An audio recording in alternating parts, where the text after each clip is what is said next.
There we go. Hey guys, welcome to As the Leader Grows. I am your host, Ken Joslin. We're going to cut it quick. I've got my good friend Walker Hayes on. We just finished at Instagram Live with, I don't know, 600 or 700 people that hopped on this IG Live. We're going to jump right into it. Dude, you're known for a ton of things, a lot of Yeah, things. One of the things, you're like, I don't know if that's good or bad, yeah, right? yeah, yeah. One of the things that you and I talked about this morning is your family trick shots.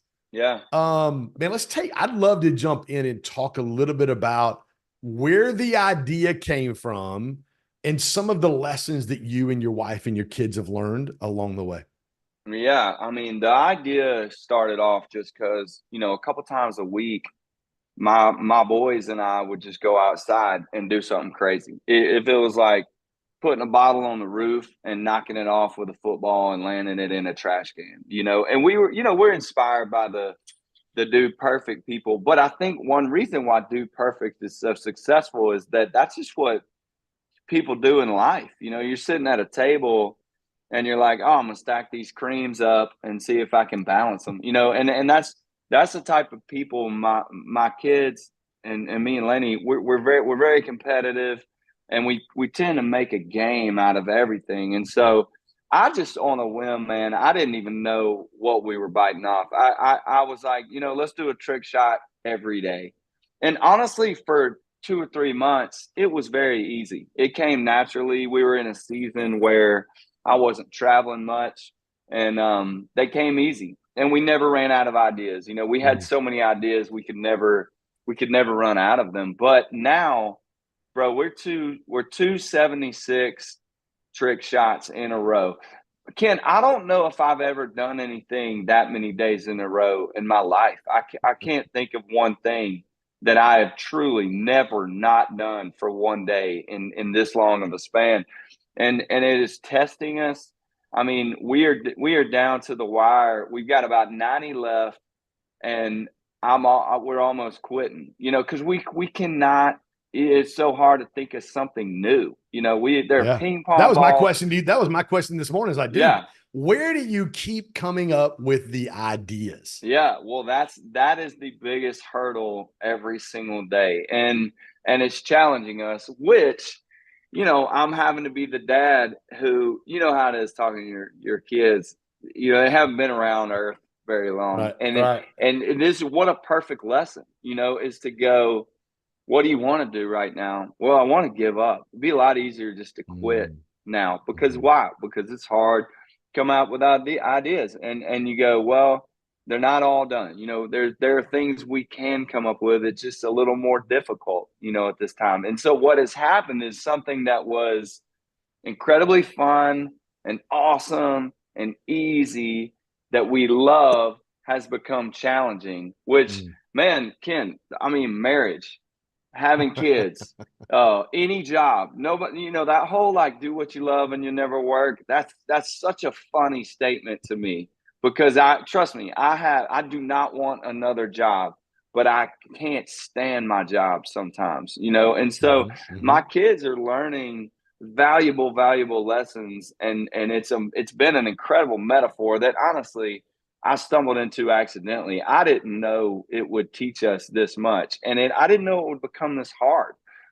Which again, that's everything that matters. I mean, that's Yeah. that's walking with Yeah. Jesus. The the, Yeah. the moment you step into Jesus' arms, it's this blissful, Yeah. newlywed Yeah. bride of Christ experience, and you confess, and you repent, and it just you feel like you're walking Yeah. on clouds, and then you Yeah. want to just shout out to everybody you see the name of Jesus.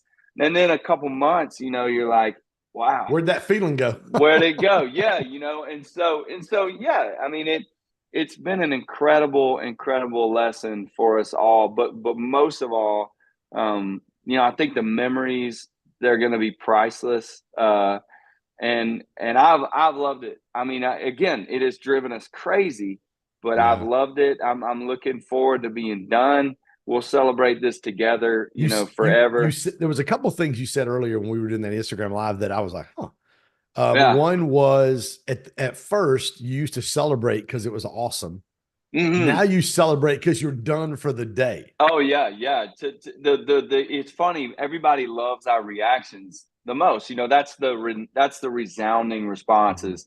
Man, mhm. I love y'all's reactions, and your son scream is so funny.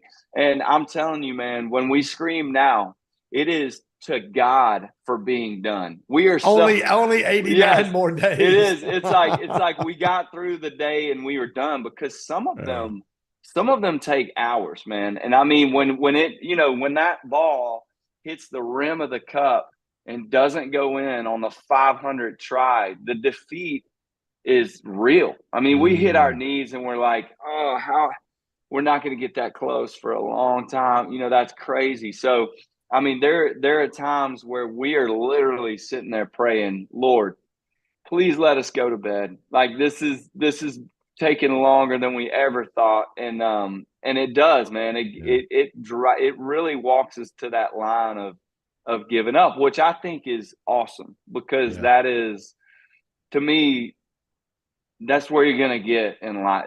That's just what life does. Life That's where the really growth good. comes from. Growth Oh comes my from that. goodness, it It's just is. like the gym. Like you're not going to It build is. muscle unless you get in there and you start putting resistance against the muscle.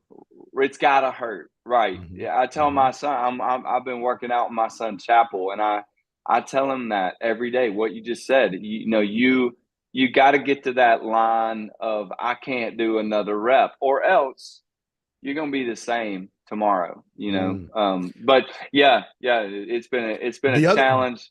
the other Go thing you ahead. said was your 10-year-old came up with one Oh recently yeah, because it was man, late and she came up with the trick shot and everything she so did you it didn't all. have to. She did it all, and honestly, I got emotional, man. I mean, I flew in last night. I think I got to my hotel around 11, and I'm fine. Honestly, I hit the gym when I got here. It's awesome hotel at this awesome hotel with a cool gym, and I was in the gym and I was like trying to look around at ideas like what can I do? That's challenging. I can try it over and over between sets or whatever. And my wife sent me a video, and it was Loxley, and she's 10 years old, and she designed the trick shot. She got Chapel, my son, the video, and you could see the determination in her eyes. And look, hey, between us, it's not the hard. Right. It wasn't like the most challenging shot, but the fact that she took the initiative, invented it, taped all this stuff together, and she rung a tiny cup, with this little mousetrap invention. And I was like, now that's a little girl taking care of the fam right there. I mean, Mm. she knows this is our routine. She knew we needed one, and she knocked it out. She got it done. And I'm telling you, man, at 11:30, when I've had a long day, I've been traveling without them. I'm Mhm. kind of blue, I'm down, and that comes in, and I teared up a little bit. I was like, Mhm. this is why we did this. I didn't even Mhm. know it was, but this is why. I think this is why we did this. Yeah. Is to so we could lean on each other, and that even my little girl, could help dad out. Yeah, I Get love this that. trick shot. It broke my heart. Yeah. But those are those are the best moments to be a father. Indeed. Yeah, Yes. I told you, 3 weeks ago yesterday, my oldest daughter had my first grandbaby. Yeah. Yeah. You Yeah. want to talk Yeah. about a proud moment. You wait till that Woo. moment gets here Yeah. and you're holding that grandbaby. And the midwife walked in and she goes, "Well, you must be Holly's dad." And she was like, I was like, "Yeah, I'm her dad." She's like, "Well, how is it holding your first grandchild?" And I said, "Well, it's Mm. weird. It feels like holding her all over again, except she's laying in the bed right there, Yeah. and she's the one that just had this one. It's just Oh an man. unbelievable father feeling for your Yeah. daughter, and now here you are holding this child, and it's the same kind of man. My kid did that, I and know. my kid did that for Dude. our family. I tell all my kids. I pray to God. I just want to see that once. I mean, I do. I'd give Yeah, anything to see my son or my daughter have a kid because I won't be able to. I'll you're gonna be explode. ruined, bro. I'm just telling you right now, you're gonna It be will. ruined. Oh, Yeah. you're gonna I be I ruined. just thinking about it. I mean, I tell my daughter, I'm like, man, the Uh, day I'm holding the kid, looking at you, and it's your. I mean, I don't know what I'll do. Yeah, you're And gonna be it's the same with ruined. my I am. sons. Yeah, the Yeah. same with my son Chapel. I'm like, if I ever see him hold his own child, it feels like just something clicks Mm, then almost. It's like two mhm, Legos just go mhm, boom, and mhm, you're like, there it is. mhm. Now you get Yeah. it. So I walked in a couple weeks ago at All Star Weekend to my good friend Dave Meltzer had an event I spoke at the night before with Dominique and Meta World Peace and some of those guys. And the next day I walk into the podcast studio and you're recording a podcast. And so I knew who you were, and we had not met, and I saw you doing the podcast, and I'm in the back of the room talking to some of the other guys, and I hear Jesus. Nah, I hear you start you sharing your faith journey. And I'm like, hang on a minute, guys. I want to pay attention to this. So I yeah, literally walked up right where they had the sound engineer at, right behind him, and I listened to the rest of the interview. And I was thrilled just listening to you share your story about coming to faith and alcoholism. And dude, I'd love for you to take just a couple minutes. I host the number one faith-based yeah. entrepreneur conference in the country. I spent half the last 25 years in full-time vocational ministry, pastoring and planting churches. I'd love, man, walk us through that faith journey for you and what that looked like. Yeah, well, shoot. I mean, before I even, it's a message that I love to share. I'm not a, youth pastor or a pastor by any means, and so I always want to be careful with sharing my message and just let everybody know listening that I cannot boast or brag about anything of myself. It's all Jesus Christ. It is the Holy Spirit right now that I am ever on any stage or on any microphone, talking about Jesus. I would have been the last Mhm. candidate that you would have ever thought would stand up and try to share him, or his love or introduce anybody to him. But yeah, man, I mean, I was an atheist, alcoholic, 8 years ago, aspiring singer songwriter with six kids working at Costco, and I was a well studied atheist, so I thought. I'm not gonna say. I mean, to me, nobody's well studied. Right. Earth, life is so short. You could literally read books from the time you come out and the doctor hands you an encyclopedia, and I think we'd all still be idiots by the time we're 100. Mhm. And we just can't know everything we want to know. And but yeah, man, I had my father was a music minister, and I saw a lot of stuff, Mhm. behind the scenes of church. So that spectacle was not a spectacle to me. I couldn't wait to get out of that. And my wife and I argued about it a lot. We didn't have a lot of money, so we didn't. That was our only argument. Was like, what are we Mhm. going to teach our kids? Mhm. And we were on cruise control. I gotta admit, I I was really accustomed to failure. Music business was beating me up, but I was okay. I was working at Costco to feed our kids barely, and playing shows and stuff. I've been drinking since I was 13. Mhm. I hid it very well. I was a functional alcoholic. Kind of that's What that. was the moment for you, Walker, that kind of were you was it the alcohol kind of got you like moving towards faith, or was it No, no, faith that no. It got was you a moving towards I don't want to have this as a part of my life anymore? No, man, it was a guy named honestly, it was a guy named Craig. I mean that is kind of a layup of a story that God's given me to tell. And my wife dragged me to a church called Redeeming Grace one night, and I honestly didn't want to go. I thought we were done with like the whole church shopping phase. And honestly still I'm not so comfortable, in a corporate church setting. But Laney dragged me to this church. I was hammered. It was a Saturday. They met on Saturdays, which made me even more angry. And I walked in this church, and this guy named Craig shook the ever loving crap out of my hand and said, "Dude, I'm glad you're here." And I remember him. I remember vividly. shaking this guy's hand. And at this moment in our life, look, we're 6 kids deep. We got one car. I'm working at Costco. We have no money. Nobody has any reason to associate with me. And Mm, I'm used to it. And honestly, my whole family is like, we're not this beautiful American family that, we're actually the scum. I mean, we're dad doesn't make sense. Kids everywhere having more kids. Yeah, all we do is get pregnant and make $0 and achieve no dreams. And in the mm, meantime, homeboy is an alcoholic who stocks produce at Costco. So we're mm, no one. We were not. We were accustomed to people not wanting to associate with us.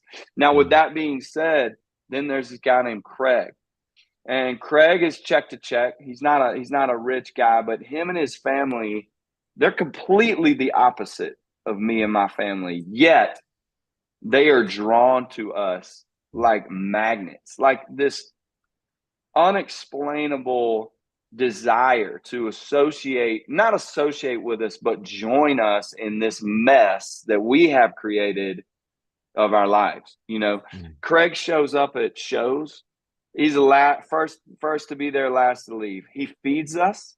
Him and his wife cook for us, invite us over. They join us at our house, which is not a place that you want to entertain people. You know what I'm saying? Um, you know, Craig, Craig and his wife, basically we're the lepers, and Craig and his wife wrap their arms around Yeah, us. I love And it. and I and, love it. and it's alarming. I mean, to Laney and I both. Laney's a believer.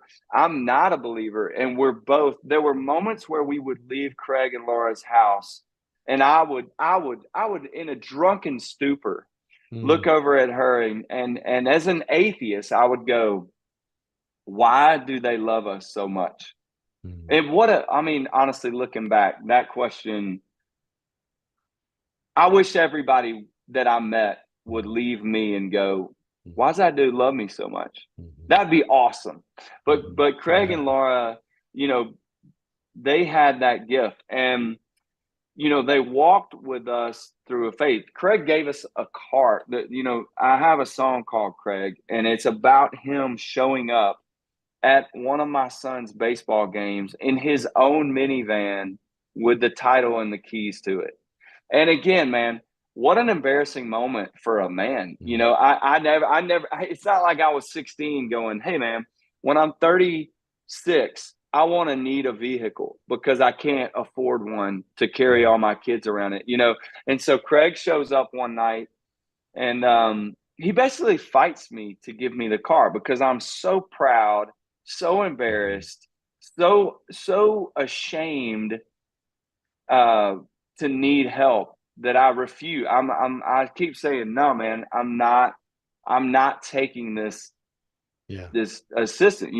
And finally my daughter in the parking lot says, Dad, just take the car. And I honestly, I'm ashamed. I'm sure I said, oh, we'll give it back, or I just kind of shrugged it off as if he wasn't really helping me because I didn't need it. Yeah.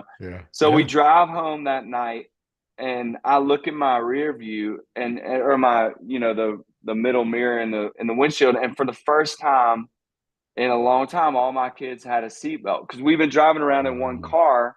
And every time a cop would come, my kids would dive down in the floorboard, hide.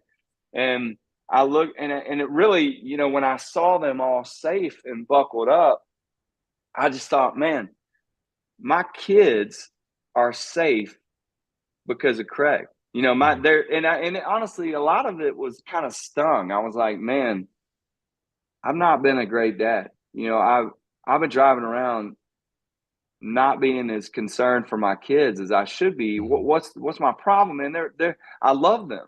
Why would mm, I why would mhm. I why would I do that? So a lot of realizations happening there, and really just a gratitude in my heart welled up like never before. I'm the last of 9 kids, and I'm telling you, Ken, if I called one of my brothers right this minute, I'm ashamed to say, if I said, "Hey, Brian, dude, I just want to call and say I love you," he would be like, Walker definitely woke up and smoked a bong this morning. He'd be like, Mom, he'd call mom. He'd be like, something's Yeah. wrong with Walker. I don't know what's going on. And she'd be like, why? And he'd be like, he told me he loved me. And then my mom would be like, oh crap, he's in trouble. He's in jail. They wouldn't know what was going on. So Yeah. just basically saying to a guy, hey man, I love you. Thank you. You really Yeah. rescued me is a difficult task. So I wrote this song called Craig. And the only way, man, the only hook I could think of to thank him was, hey, Yeah. man, this guy isn't Jesus, but he might actually know the dude. He might actually know Mm. the Messiah. So And so that's tell me what, so tell me real quick, Walker, yeah. how important was that in you coming to faith? Them Oh, caring for massive. and loving you guys, and not just caring for and loving you and doing dinners, but literally giving you his car so you could transport your kids. Well, it was, it was about the van, but it wasn't. And Right. I'm gonna tell you this: I had just never. I mean, dude, just to give you some perspective, my wife was a believer. And we have squabbles, like we fight. Mm. We do. We get in arguments.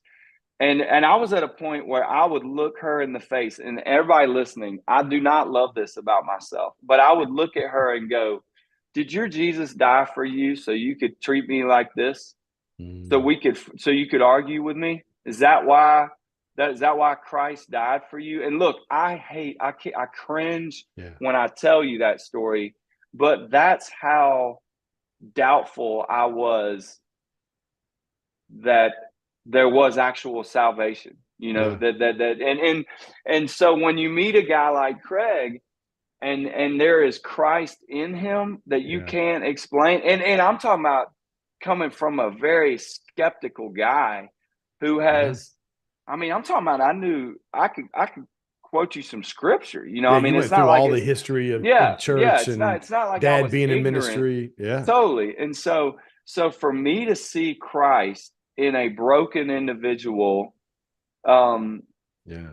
it was alarming. It was Damascus stuff. It was like, wait a Yeah. second, man. Christ really lives in a dude. You know what I mean? Yeah. Like me. And it was, and you can hear in the song, you can hear me kind of being frustrated, like I don't want to see it, but I see it, Mm. and because I was the Mr. like Christians are hypocrites, but Mm. I honestly, Yeah. I just was too busy calling Christians Yeah. Christians need Christ too. I never thought of that, but I'm telling you, his Christ in Craig, I mean, just blew my face off, just Mm. destroyed me, just punched me in the gut. And so that was when my heart began to soften. And now I did not dive into the word. I did not give my life. I did not surrender to Christ for several years after this. But this is where the tide began to turn for me, is with that relationship with Craig. I did not fall to my knees and just beg Christ to please live in me, until several events transpired after that. And you and I talked about it earlier. Mhm. My my career became, it kind of got disastrous, man. I mean, when we lost our seventh child, she was a stillborn.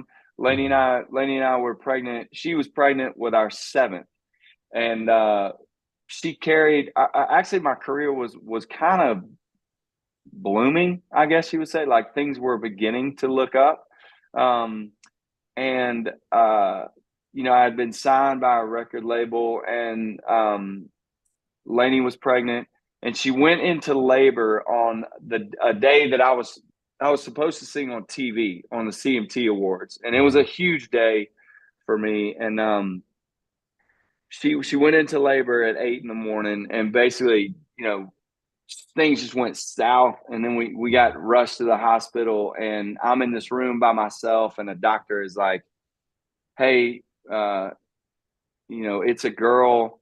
We couldn't. She didn't make it." And she said we tried to resuscitate. We couldn't. and Laney's also bleeding, and it's Mm. pretty bad. And so I'll give you an update. And so that was literally the worst, worst Wow. day of my life. What a shift from one of the biggest opportunities you have in your Oh career and yeah. what you've worked for so hard to there. Were you already in your faith journey then? Did you already become a believer? Where were you? No, no, no, no. Yeah. And honestly, I mean, just to be 100% vulnerable here. I mean, I look back on that day, and I kind of like it. I kind of cringe thinking I just didn't even. I mean, I was just a lonely room. I mean, I didn't even Yeah. think to. I didn't even think to talk to God. Mm. I just sat there scared. I was like, Yeah. dude, honestly, I was sitting in that room thinking, I'm going to destroy our kids if I've got to be a single dad. Mm. I was like, where do I even start? How do you do that? I was like, how do you go home to your kids and say, mom and the baby's gone. It's just Mm. me and y'all from here on out. Mm. So that was crazy scary. And then a week later, man, we buried her.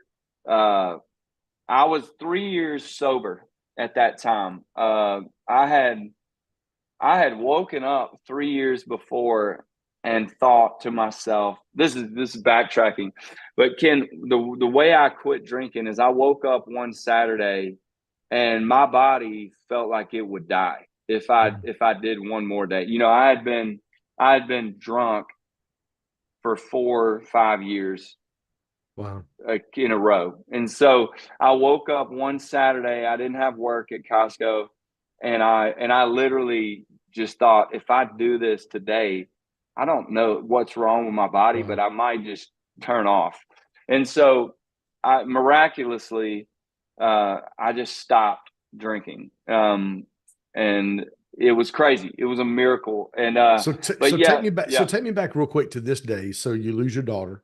yeah. And then tell me about Lainey. What was that process like from that point forward? When did you know she was going to be okay? How long did that process take? Oh yeah. So that day, the doctor comes back probably about 3 hours into this waiting process, maybe two. And she looks me in the face and says, I have no idea how the bleeding stopped, but Wow. it stopped. I mean, and she even reiterated on kind of a follow-up visit that there had been very few instances in her life as a doctor, where she could not explain Mhm. how something happened. It was Mhm. kind of one of those. And but we buried Oakley a week later, and I remember coming home from that, and I mean, just was furious. And I don't know if like furious is the word. I think I was just overwhelmed Mhm. with confusion, and it was all manifesting itself as Mhm. anger. And so I Mhm. got in my Honda and I left the house and I drove to this bar in Franklin. And Mhm. I remember looking in the mirror. This is the dumbest thing I ever almost did. But I remember looking in the door and I saw three large guys.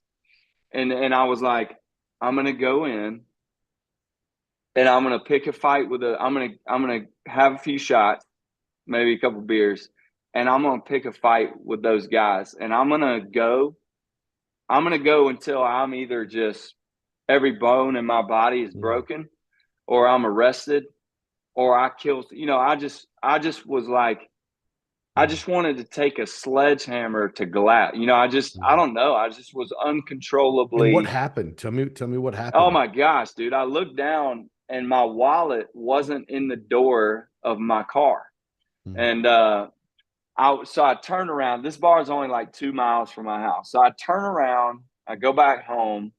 And when I walk in, I'm so ashamed, but I walk in the house and Lainey, the kids, I can't remember if Lainey's sister had taken them somewhere, to distract them or if they were just outside playing. But I walk in and Lainey No, my wife is by herself. The day I'm talking about, we had just filled the hole up with dirt at the Mm. cemetery, and my wife is all by herself on the couch in the dark, you know, lights out, by herself. And I just broke. Mhm. I couldn't believe myself. I couldn't believe that in that moment, this human that I love, I Yeah. love, so I would say I love her so much. And I did as much as I humanly can on earth, love someone. But I was about to just go heap more stuff On her. on her and my Yeah. family just to make me feel okay for 30 minutes. You know what I Yeah. mean? Yeah. Oh And yeah. so I crumbled, and I just basically crawled to her, and we were both crying, and she found me an AA meeting, and I went to this AA meeting. I drove back kind of the same way to the bar. I drove to this AA meeting that night, and I remember sitting in that metal chair looking at my feet, that my boots still had dirt on it from me and my sons shoveling the Mm. dirt over Oakley's coffin at the cemetery. And I remember the first dude stood up in this AA meeting, and he said, "I swear to you," his first sentence was, "I was angry." And man, I didn't talk to anybody that night. I didn't say anything because I still was just very, very mad. And but I think God said something to me, that night. And I went home, and I remember I called Craig. Craig and Laura were the only people that held, Oakley outside of us. And Mhm. Craig walked with me through that. But that was at that moment, okay, Ken, that was when I began to really see my reflection for what it was, and how, and the level of depravity, the level Mm. of Just you I need need a Jesus, man. I savior. need, yeah, Yeah, I yeah. needed, yeah, And I and need to again, change. I reiterate, it wasn't I need Jesus to rescue me from this hurt. It wasn't I need Jesus to heal the pain of losing my kid. It was I need Jesus to keep me from destroying me and Yeah. Amen. everything that I love. Yeah. It's like I need a rescuer from myself Yeah. so bad. And Yeah.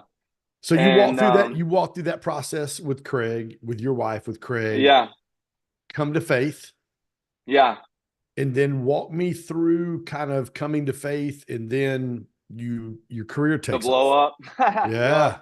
Well, honestly, I'm just gonna be super honest with everybody listening.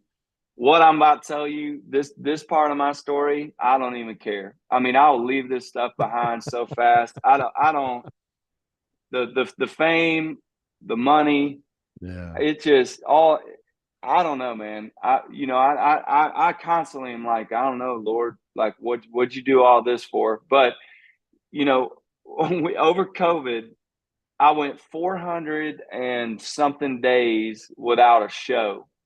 And that's tough. That's tough on a Hmm. band. Hmm. For me, financially, I was like, oh, dang. I was like, I thought I was, thought things were going pretty good. Now they're not, you know.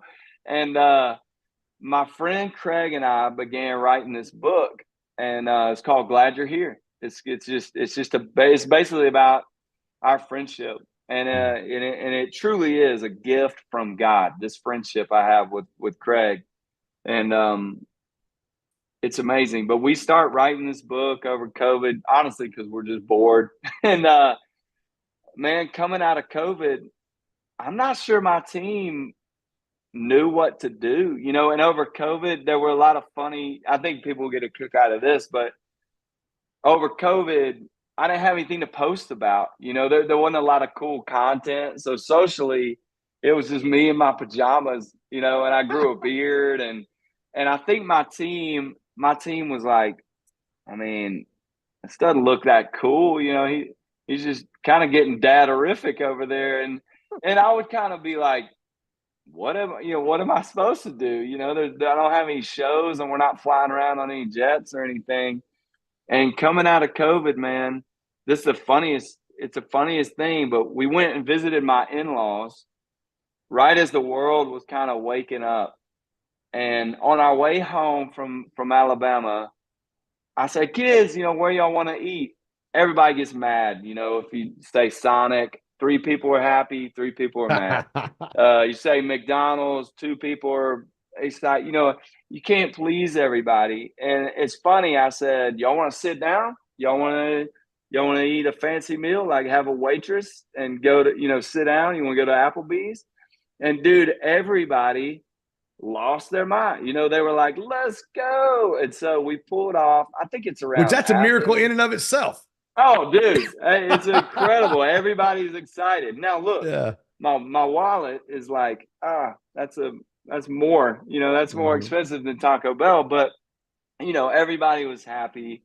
And when I went in to write that Monday, I told my friends about that. I was like, dude, it's funny, but that's fancy to us. And actually my co-writer Josh Jenkins, we hadn't seen each other in a while because of COVID. And man, I gotta tell you, we spent 2 or 3 hours just talking about how great God is. And Mm-hmm. just it honestly, we didn't even write for the first 2 to 3 hours, but eventually we got to writing, and that was kind of the topic was like the fancy, like, fancy isn't that fancy for us. Mm-hmm. And we wrote that song, man. And my daughter and I, the Friday it went out, we did a dance on the Sunday after it, 2 days after it, and that was it.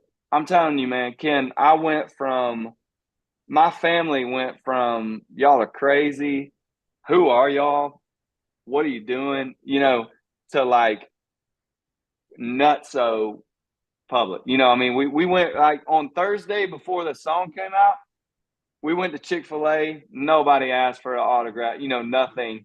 And then after that dance popped off, it was mayhem. And it just created this wave of people going to my music, people doing the dance.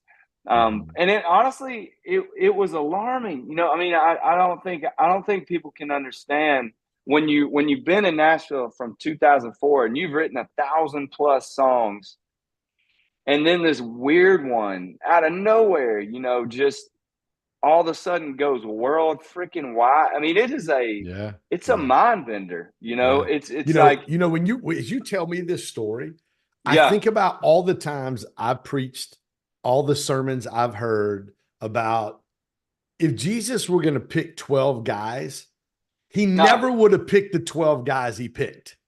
yeah, And so I'm sitting here listening to you and I'm like, yeah, bro, that's just like God. He picks the dude that nobody else would have picked.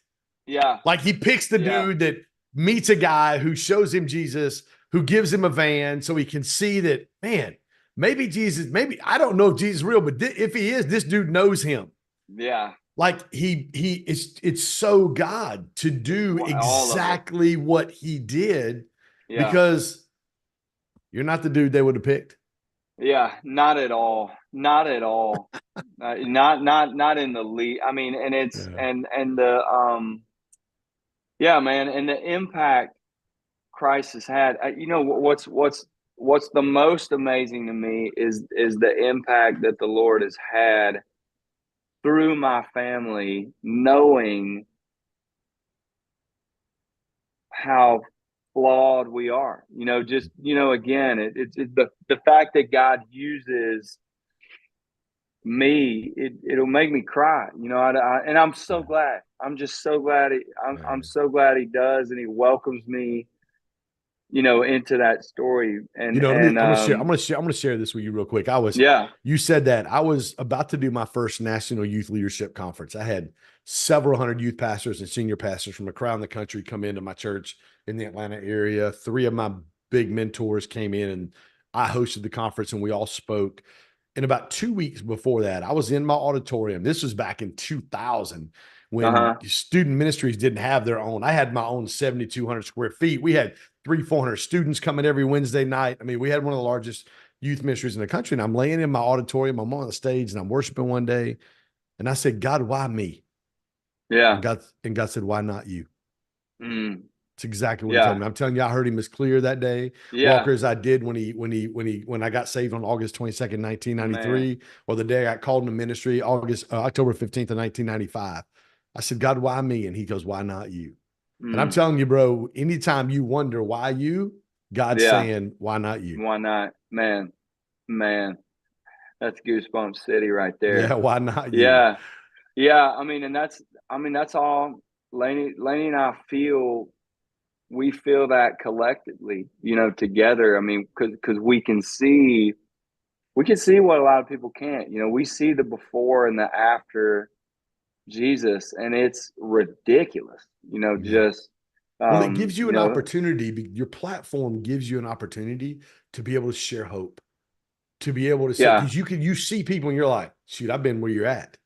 I yeah, promise you, I've been right where you're at. And I know what the end of the story or the middle of the story can look like for you.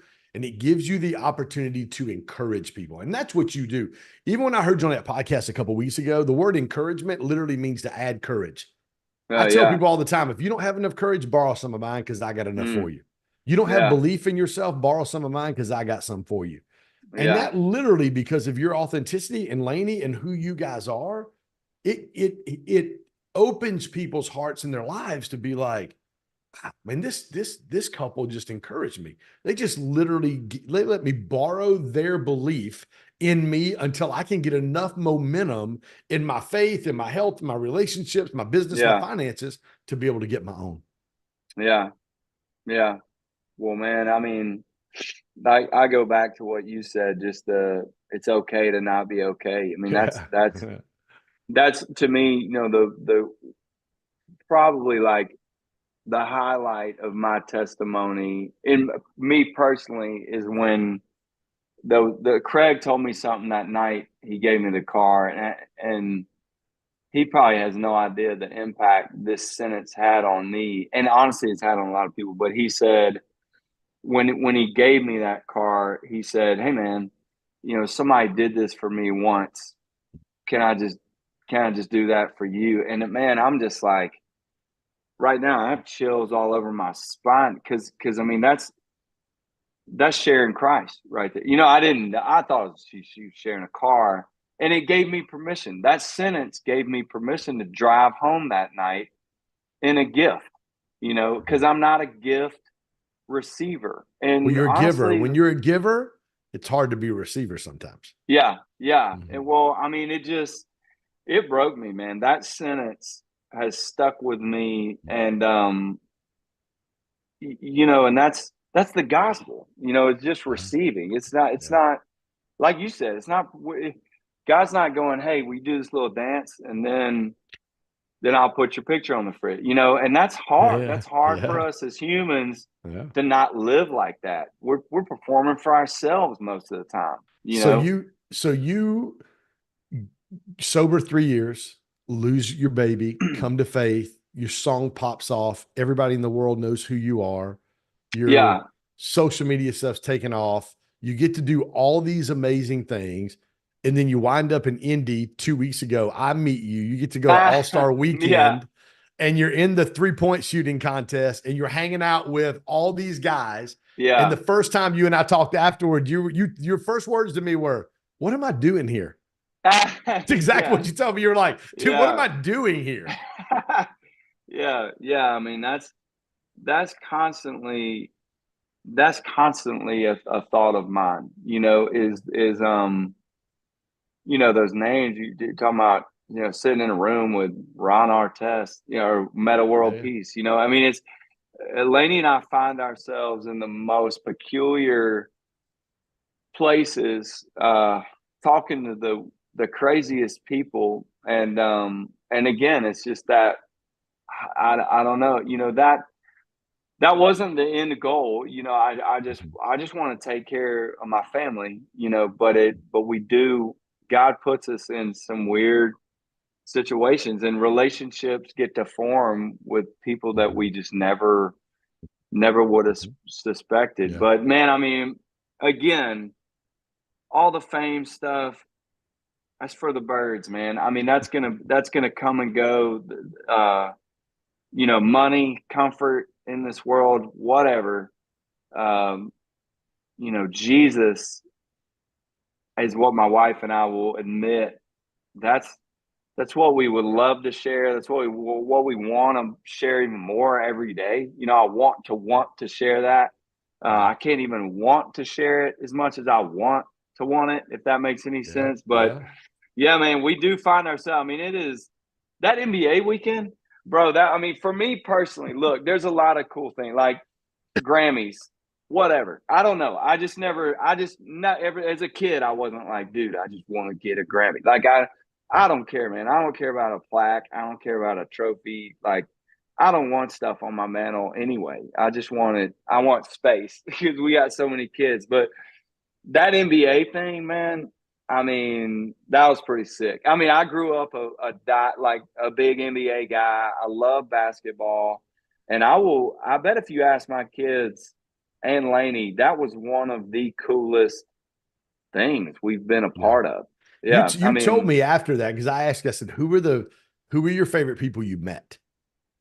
oh yeah, dude. So my coach, I mean, I was I'm big into rap growing up. I don't really know much about the scene now, but growing up, 50 Cent, Lil Wayne, 50 Cent was my coach. Shannon Sharp. I mean, I'm a big, I Yeah. love Shay sports, Shay. so dude, insanity. Yeah. Playing ball with Micah Parsons, we sat next to Common the rapper. My kids, this is hilarious. They got to sit in our seats the night of the dunk contest. And they came up to me that night and they were like, man, this old guy was just chilling with us. And we just had so much fun talking to him. And I was like, man, who was that? And the next day they pointed him out. They were like, that dude, it was Bill Murray. My kids were kicking it with Bill Murray. They didn't even know. I have no idea who he was. They were like, man, he was the nicest old man. And but man, 2 Chainz was hanging. Yeah. Just Laney and I, honestly, we were sitting courtside going, dude, we look like we work here. I feel like the security guards, like, who are these people? But man, it just and here's the craziest thing I will say is that I have loved meeting famous people, like superstar people, Mhm. and getting to know them on a deeper level because I'm not really Surface I guy. don't really small talk. Yeah, I mean, Yeah, you're I'll not a go surface in guy. and Yeah, be yeah, like, yeah. "Where's your kids?" And Yeah. man, I'll hear their stories, and they're amazing. I mean, every Mhm. one of those people, God, look, I don't know if they're a believer or not, but Mhm. God is working on those people, just like Mhm. people who aren't famous, and Mhm. it is wild, to me. I mean, I did a collab with Kesha, and I think from the outside we as normal people develop our opinions based on a Mhm. visual or something they said on Twitter or whatever their reputation is. But I'm gonna tell you, man, God's working on Kesha, and Mhm. If you're listening, He is working on you. He loves you. But it's really amazing to get Yeah. close to these people who are incredibly gifted. Their gifts only came from God Yeah. and they Yeah. know it. Yeah. They look around and they see their journeys, their past, and Yeah. dude, they're just amazing to meet. Yeah. People show me God more than anything, uh, and it's pretty Well, that's the incredible. way God designed it. Genesis 1:26 and Mm, 1:27 says we're created in his image. We're actually hmm. reflections. We're mirrors, is what that scripture says. We just reflect God's character Yeah. and his nature. And dude, you do that well. I know you Well, don't, shoot. I know you don't hear it a lot. I know you don't give yourself enough credit, but you do that well. Your Thank authenticity, you, bro, Ken. is you can tell you're one of the real guys out there. And why you? Why not you? Mm, And let's go. God put you there because he knew that he could entrust you with the message of good news for the platform that he was going to put you on. Well, that's humbling of you to say, and man, I appreciate it, and I appreciate. I don't know, man. I talk to a lot of people, and I appreciate your authenticity, your vulnerability. I think more conversations like this need to be Yeah. had about the real stuff. Yeah. So Well, real quick before we get done, I know you've yeah, got some new yeah, projects. You got no, some new projects dropping. yeah, Talk about new album. Talk about what you've got going on right now. yeah. So I'm actively working on. We have new music coming in April. A song called "Same Drunk." And Mm, it's one of my favorites. Kind of a bop, but it's got a great message. And it partners with the launch of a non-alcoholic beer that mm-hmm, it's actually called Fancy Like. It's going to be a huge splash. I am so jacked about it. And then I'm working on an animated series for kids called Walker's Woods. That's pretty amazing. And then I'm going to announce tour dates. Me and Craig are going to Rwanda in March. We go with a group called Hope International, and I love mm-hmm, what mm-hmm. they do. I'm passionate about it, and folks can watch us. I'll obviously be like sharing, from the trip and what we're doing. But man, God is good. He's sovereign over all this stuff, Yes, and he and is, my really, friend. man, more importantly, besides all that stuff, man, I'm just trying to be as best dad as I can, and I'm always saying sorry to my wife and trying to figure out our stuff and just trying to Yeah. love her, unselfishly because she's freaking amazing. Yeah. And I don't know why she likes me, but I'm so glad she does. But yeah, man, God's good, man. just trying to do that thing. Yeah. Yeah. So you're going to be in Nashville 24th of March. Is that right? Yeah, I think that's the Breland and Yeah. Friends. Yeah, it is. Yeah, So that's what will that be like? Tell me what that looks like in Nashville. oh yeah, so that'll be I think that's at the Ryman, It which is is. always awesome. I've And been I there think one it's time and it was amazing. I saw dude, Tedeschi trucks. It was an yeah, unbelievable experience. right, yeah. The ramen is you can see anything there, and it's good. That's fun for artists because you can have a bad night, but a bad night's a good one at the ramen. But yeah, man, Breland, it's like Breland and Friends. So he's the headliner, but a lot of us who know Breland and have worked with him Hmm. are going out just to sing a couple songs and for a good cause. I don't know what the exact cause is, but it's Hmm. Breland's benefit. So Hmm. I'll be at that. So there'll be a lot of amazing artists that are a part of that. But I'll Yeah, just come in. he's got an amazing list. Incredible lineup. Yeah. Yeah. Best place to connect with you, Walker? Oh shoot. Just my Instagram is probably the most personal. That's really the only one that I actually run. I think they tweet for me every now and then, but I don't even know how to get in my Twitter or and I do, everything that goes on the gram goes on TikTok. So Yeah, I'd yeah, say yeah. just come on over to the gram. I hit it, man. There's so many, man. I don't even know my Facebook login. I was getting made fun of for that the other day by a friend. So I probably need to get better at that. Well, dude, I appreciate you, dude. I love your heart. I'm Yeah. excited about getting this podcast out. Just your heart, your message, dude, what God's doing in your heart and your life, and how you are unashamed about talking about, man, what Jesus has done in your heart and your life, Mm, my friend. I'm not. I'm not, man. Thanks, Ken. Thanks for You're having welcome, me. bro. And let's do it again one day. I can't, we got to hoop, bro. We got to get you down to Atlanta Oh to go over to yeah. Pollock's, to go over to Dude, I'm Davies' house and hoop some. oh man. Pollock, he's the man, dude. I love whatever he's doing right now. He's Dude, feeling it. And yeah, him and Lindsay's they're in a good spot right now, bro. yeah, but we picked Yeah. up I had to train for the NBA thing. There's a where I live, they put together a like a little pickup game. So we're still doing that. So yeah, you'll have to come out also if you ball. Yeah, Where y'all playing at it in Nashville? we're no, I'm in between Tullahoma and Winchester, but there's a school called Huntland out there, and Yeah, some yeah. alumni open the gym, and we get after it, man. A couple Come couple of on, man. players, Brett and Dana Jackson, they played at UT. I mean, Yeah, yeah. it's competitive, man. I wake up sore the next day, but Yeah, all training my for next buddies, year. Yeah, all my buddies went to Duke, Tech, Yeah. Murray State, Georgetown, obviously Come Davy, on. Peerless, Yeah. Peerless Price, Smoltz plays on my men's league team. So Let's yeah, our go. men's league team back in Atlanta a few years ago was legit. Let's go. Well, So yeah, yeah, yeah, yeah. we'll have to take a road trip, get an away Well, game. go down to Bethlehem, Georgia, right there to Davies, right outside of Athens, and hang out with Yeah, Pollock and shoot at his new gym he just built a couple dude. years ago. Oh yeah. Yeah, That's it's awesome. nice. Well, dude, thanks for Awesome. joining me, my friend. Yes, sir. Anytime, man. Y'all have a good one, okay?